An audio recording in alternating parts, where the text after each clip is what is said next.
अध्यक्ष आणि अंतिम वक्ते या कार्यक्रमाचे मनोहरजी, आमच्या सुभाष सरांचे बिग बॉस, त्यांचे मार्गदर्शक, ज्यांच्यामुळे सुभाषजी असं मानतात की ते लेखक झाले आणि त्यांचं 16वं पुस्तक आज प्रकाशित झालेलं आहे.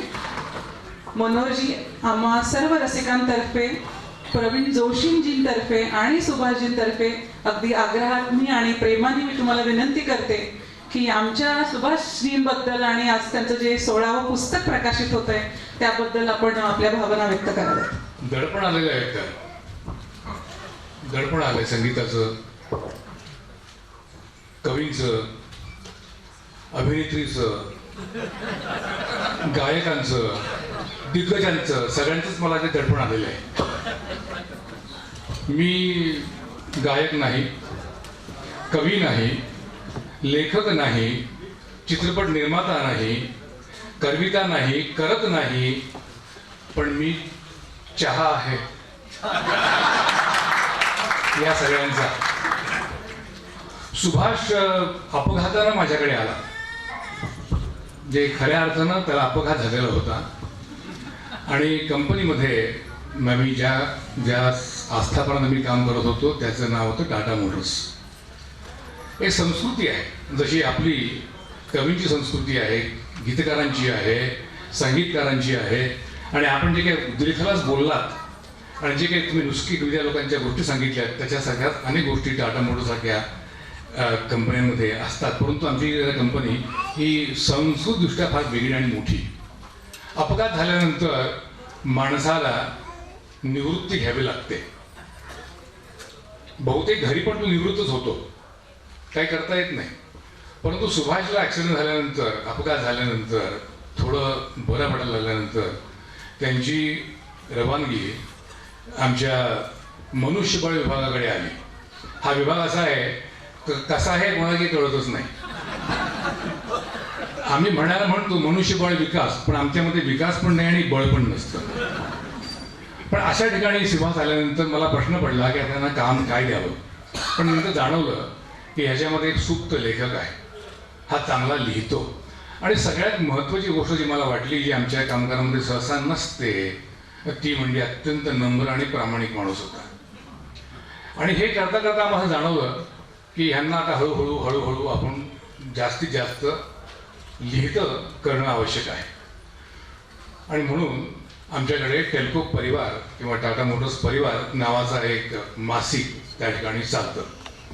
तर त्या संपादक वर्गामध्ये आणि त्यांच्या लेखकांच्या यादीमध्ये सुभाषचं नाव गेलं. आणि कलासागरच्या वतीनं सुभाष ह्या आमच्या सगळ्या कार्यक्रमामध्ये अत्यंत पुढे आणि नेहमीच सरस असं काम करत असत. मला आठवतंय की आमच्याकडे कामगारांना शिकवावं लागायचं. चांगले सगळे माणसं सगळे चांगले असतात, परंतु काही चांगल्या सवयी लोकांमध्ये अधिक चांगल्या रुजाव्यात म्हणून आम्ही नेहमीच प्रयत्नशील इथे असायचो. इथे माझ्यासमोर माझे मित्र बसले आहेत, श्री व्ही गांधी. त्यांना ते पूर्ण कल्पना असेल की एखाद्याकडनं चांगलं काम करवून घेणं ही कला आहे. म्हणजे जसं चांगला स्वयंपाक करता येणं कला आहे, बरोबर आहे ना, तसं एखाद्याकडं चांगलं काम करवून घेणं ही पण एक कलाच एक आहे.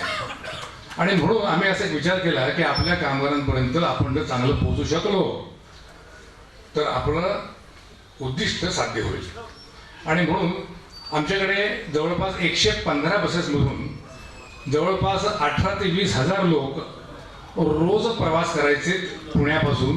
म्हणजे मला वाटतं कात्रजपासून, तिकडून तळेगावपासून किंवा लोणावळ्यापासून पिंपरीला रोज प्रवास करायचे. आणि आम्ही त्यावेळी PMTपेक्षा आम्ही मोठे होतो नंबरच्या बाबतीमध्ये. आणि त्या बसेसमधून आल्यानंतर जवळपास रोज काही 1000 किलोमीटर प्रवास त्या बसेस करायच्यात. आणि त्याच्यामध्ये बसलेले लोक, आमचे सर्व कामगार, आमचे अधिकारी, असे शिकलेले सगळे माणसं ते प्रवास करत यायचे. पण ह्यांचं प्रबोधन व्हायला पाहिजे काहीतरी. मग कंपनीमध्ये कसं असलं पाहिजे, काय केलं पाहिजे, काय केल्याने चांगलं होऊ शकेल हे सांगण्याकरता आम्ही बसमधील गप्पा नावाचं सदर सुरू केलं. आणि सुभाषने अत्यंत उत्तमप्रमाणे ते चालवलं. मला जेव्हा कळलं की सुभाष फक्त 10वीच झालेला आहे तर मला आश्चर्य वाटलं नाही, परंतु खंत मात्र अशी वाटली की आता मला हा जर आधी भेटला असता तर मी याला कदाचित त्याच वेळी अधिक चांगलं शिकायला प्रोत्साहित केलं असतं. माझं ऐकलं. यशवंतराव चव्हाण मुक्त विद्यापीठातून त्यांनी BA केलं. माझी अशी इच्छा होती की त्यांनी PhD करावी, कारण त्याच्यापाशी चिकाटी आहे. कुठल्याही विषयाचा व्यासंग लागतो, त्याला पॅशन लागते, आपण त्याला इंग्रजीमध्ये म्हणतो, ती त्याच्यापाशी होती. आमच्या इथला सुभाष, आणि आता मी बघतो ही मला त्याची अधिक जवळची ओळख बाहेर पडल्यानंतर जी व्हायला लागली ती फेसबुकवरनं व्हायला लागली. हे फेसबुक हे प्रकरण असं आहे ना की जे हवे ते दिसत नाही, जे नको ते दिसतात, पण जे हवे आहे ते दिसण्याकरता काहीतरी युक्त्या कराव्या लागतात. तेव्हा तुम्हाला फेसबुकवरती आपला माणूस दिसतो. अशी माझी यांची ओळख झाली आणि बघितलं की हा कलाकारांच्या कधी जवळ गेलेला आहे, हा कधी चांगला लिहितो, लोकांपर्यंत कसा पोचतो, ह्या सगळ्या चांगल्या चांगल्या गोष्टी सुभाषने केलेल्या आहेत. मी त्याच्या पहिल्या पुस्तकाच्या प्रकाशनाला उपस्थित होतो.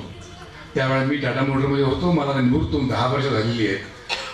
त्यावेळी देवेन वर्मा पहिले आमचे मित्र त्या काळातले, त्यांनी त्या पुस्तकाच्या प्रकाशनाला ते आले होते. त्याचा हा प्रवास तुम्ही बघितला. आज तर 16वं पुस्तक आहे आणि पुढच्याच महिन्यामध्ये किंवा पुढच्याच ह्याच काळामध्ये 17वं पुस्तक त्याचं येणवू घातलेलं आहे. ते लवकरच प्रकाशित होईल. सुभाष, काही भूतं ही उतरवायची नसतात. तुझ्या मनावर जी काही भूतं असतील ना, लिहिण्याची, गाण्याची किंवा आधी काही खोड्यापरी करण्याची, ती भूतं तशीच माणसाने राहू द्यावी आणि त्यांना जपावं. तर त्याच्याशिवाय वेगळेपणी येत नाही. तर तुमच्या आमच्यामध्ये फरक काय आहे? मग तुम्ही कलाकार वेगळे आहात, तुमच्यामध्ये काहीतरी देण्यासारखं आहे, तुम्ही काहीतरी आम्हाला देऊ शकता, चांगला आम्हाला सांगू शकता. आम्ही म्हणजे काय? फक्त कानसेन. आम्ही म्हणजे काय? फक्त वाचक. आम्ही म्हणजे काय? पिठात बसून टाळ्या वाजवणारे. हेच आमचं काम असतं. परंतु तुम्ही आहात म्हणून आमच्यामध्ये संस्कृती जिवंत आहे. पण तुझा तो संग्रह जो माणसांचा जो आहे तो फार महत्त्वाचा संग्रह आहे. कारण माणसं जोडल्याशिवाय माणूस माणसाला कळतच नाही.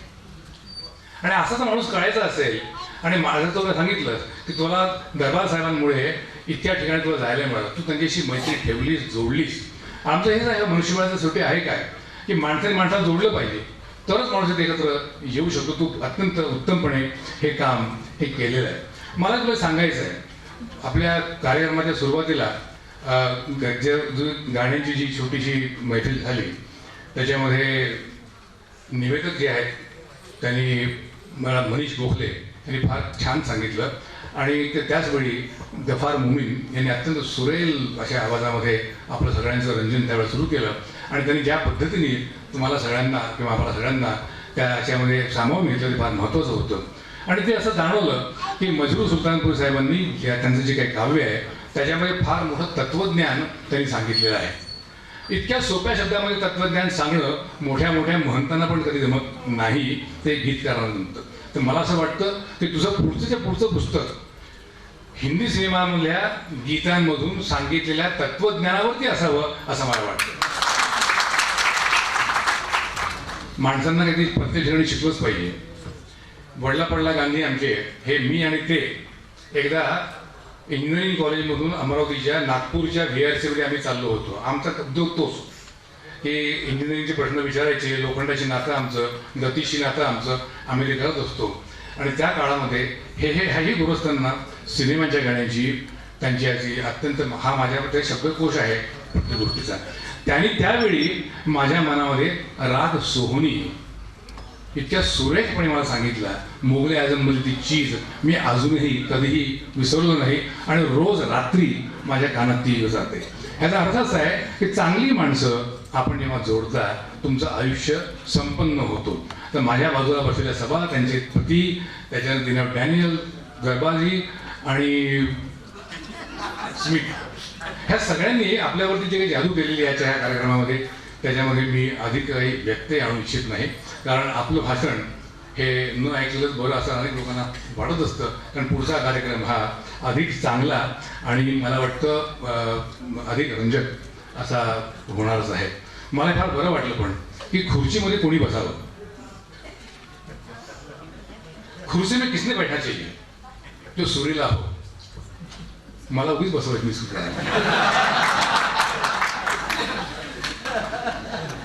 काही वेळा असं होतं की आपल्या लायकीपेक्षा आपल्याला चांगलं मिळून जातो आयुष्यामध्ये आणि तो म्हणतो वा तुम्ही फार यशस्वी झाला हो. कसा झालो एक गोष्ट अशी म्हणतात ते कसं झालं हे एकदा पूर आला होता फार मोठा खेडेगावात पूर येतो आणि एक मूल त्या पुरामध्ये पडलेलं आहे आणि त्याला वाचवायला एक सरदारजी तिथे उडी मारून जातो. तो वरती आल्यानंतर लोक त्याची फार तारीफ करतात की यार बहुत अच्छा काम किया. ते म्हणतात त्यांना सोडा हो, मला कोणी ढकललं पर्यंत सांगा. तशी माझी परिस्थिती आज इथे झालेली आहे. परंतु मला आज कळतं की मी हे बिग बॉस वगैरे शब्द जे काही आहे हे मी तसा नव्हतो. मी बिगही नव्हतो, मी बॉसही नव्हतो. मी बहुतेक माझ्या सर्व कर्मचाऱ्यांचा मित्र होतो म्हणून मला सुभाष बोलावलं आहे. मी जर बॉस असतो तर सुभाष मला बोलवलं नसतं. 10 वर्षानंतरही आठवण ठेवावी हे फार महत्त्वाचं आहे. रसिको, तुमच्या मला अजून फार आश्चर्य वाटलं. मी इथे बसलो आणि डोळ्यावर जरी असा लाईट किंवा असा प्रकाश जरी असला तर हे प्रेक्षागृहात तुडुंब भरलेलं मला दिसलं. पुस्तकाच्या प्रकाशनाला पुण्यामध्ये नवी पेठेत अख्खं बरोबर की नाही? अहो ही किमया आहे, बरोबर आहे ना? किमया आहे.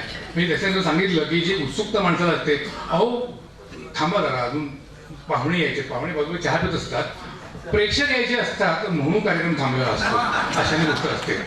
मित्रांनो, तुम्ही जे काही प्रेम आता हे दाखवलेलं आहे संगीतावरती आणि मधुर सुलतानपूरच्या लेकीवरती, त्यांच्या जावयांवरती, इक्बालवरती आणि माझे इलॉग डॅनियल हे माझ्या शेजारी बसल्यानंतर मला कोण तरुण माझ्या बाजूला बसलेला आहे आणि नंतर मला कळलं की हे 85 वर्षाचे आहेत. मी थक्क झालो. मी याचा अर्थच आहे, साधना चांगली असेल, तुमचे विचार चांगले असतील, तुमच्यापाशी कष्टकरी तयारी असेल, तुम्ही माणसं जोडणार असाल, तुम्ही सातत्यानं प्रयत्न करणार असाल तर यश तर असतंच. तुमचं जीवनही समृद्ध होतं. असं आपलंही जीवन समृद्ध होतं. आणि सुभाषला, त्याच्या कुटुंबियाला मला फार बरं वाटलं. आणि नाही तर असं काय असतं की आजोबा जर काही करत असेल तर मुली किंवा सुना किंवा नातवंडांना फार काहीतरी वाटते, काय करतात माझी डॅडी. तसं झालेलं नाही. त्यांची नात पण इथे येऊन कविता म्हणून गेली. फारच चांगलं मला वाटलं. तुझ्या कुटुंबाला अत्यंत चांगल्या शुभेच्छा. तुला चांगले प्रकाशक मिळाले, असेच मला प्रकाशक मिळत राहोत. अशाच सगळ्या लोकांचं तुझ्यावर प्रेम नेहमी राहावं आणि तुझ्या पुस्तकांची गद्दे पदवीची लवकरच येऊ असं मला असं वाटतं. मित्रांनो, आपण इथे आलात आणि मला बोलायची संधी दिली, मला बोलवलं, त्याच्यात मी थोडा उपकृत झालेलो आहे. आणि मला कधी वाटलं आयुष्यामध्ये की मी तुमच्या बाजूला असा बसून इथे काहीतरी ऐकेन. मी त्यांना साहेबांना म्हटलं, आयुष्यभर तुम्हाला ऐकलेलं आहे, तुम्हाला पहिल्यांदा बघतोय. धन्यवाद.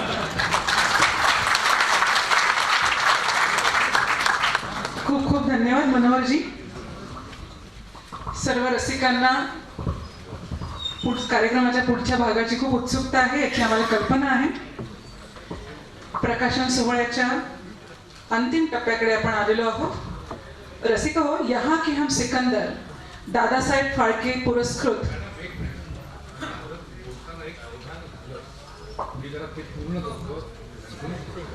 हा या कार्यक्रमाच्या जे बघितलेलं आहे, ये है हमारा सिकंदर. रसिक हो, यहाँ के हम सिकंदर दादासाहेब फाळके पुरस्कार सन्मानित प्रसिद्ध गीतकार, कवी, गझलकार मजरू सुलतानपुरी यांच्या कला जीवनाचा वेध घेणारं प्रसिद्ध लेखक, सिनेपत्रकार, समीक्षक सुभाषचंद्रजी जाधव लिखित पुस्तक आज प्रकाशित झालेलं आहे आणि वाचकांसाठी उपलब्ध झालेलं आहे. आणि मला हे आवर्जून सांगावंसं वाटतं की हे पुस्तक केवळ माहिती पुस्तिका नसून एक उत्तम साहित्य कृती आहे आणि यामध्ये मजरूजींचा वेगवेगळ्या संगीतकारांबरोबरचा कलाप्रवास अत्यंत रंजक पद्धतीने मांडलेला आहे. आपण सर्व वाचकांसाठी, संगीत रसिकांसाठी वाचनीय व संग्रही ठेवावं असं हे साहित्य पुष्प आहे. कार्यक्रम संपल्यानंतर सभागृहाच्या बाहेर खरं म्हणजे आपल्या मैत्रिणीचे आभार मानायचे आणि बायको देखील तिला फुल द्यायचे. हा काढलेला आहे कारण तिने इतकं सुंदर निवेदन केलं की पाराळकर साहेबांनी सुद्धा ते मला सांगत होते की खूप सुंदर ही निवेदिका कुठून आणली असं ते मला विचारत होते. तर तिला सभाच्या हस्ते पुष्पगुच्छ.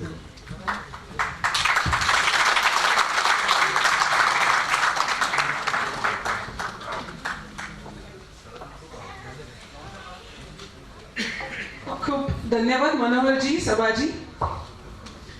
तर मगाशी मी सांगत होते की हे पुस्तक यहाँ के हम सिकंदर सभागृहाच्या बाहेर काउंटर आहे त्याच्यावरती उपलब्ध आहे.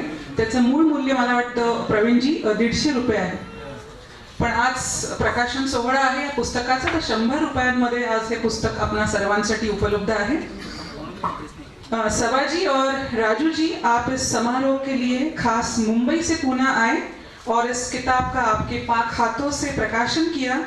इसके लिए हम सुभाष जी, प्रवीण जी और प्रतीक प्रकाशन की तरफ से तहे दिल से आपके शुक्रगुजार हैं. मनोहर जी, आपण आजच्या सोहळ्याचे अध्यक्षपद स्वीकारलं. मला बोलता येत नाही, मी कलाकार नाही, मी साहित्यिक नाही असं म्हणता म्हणता आम्हा सर्वांना खूप काही तुम्ही सांगून गेला आपल्या भाषणातनं. आम्ही कृतज्ञ आहोत. माननीय इनॉक डॅनियल जी, इक्बाल जी, स्मिता जी, आपण सर्व आपल्या व्यस्त शेड्यूलमधनं आज इथं आला, आम्हाला वेळ दिला आणि आमच्या या आनंदात सहभागी झाला. आपले अगदी मनापासून आभार. उपस्थित टाटा मोटर्सचे सर्व अधिकारी, कर्मचारी, सर्व वाचक, संगीत रसिक, नंतर सर्व वृत्तपत्रांचे पत्रकार, प्रसार माध्यमांचे प्रतिनिधी, आपल्या सहकार्याबद्दल आम्ही खूप खूप कृतज्ञ आहोत. आपल्या सर्वांचे खूप खूप आभार. उद्या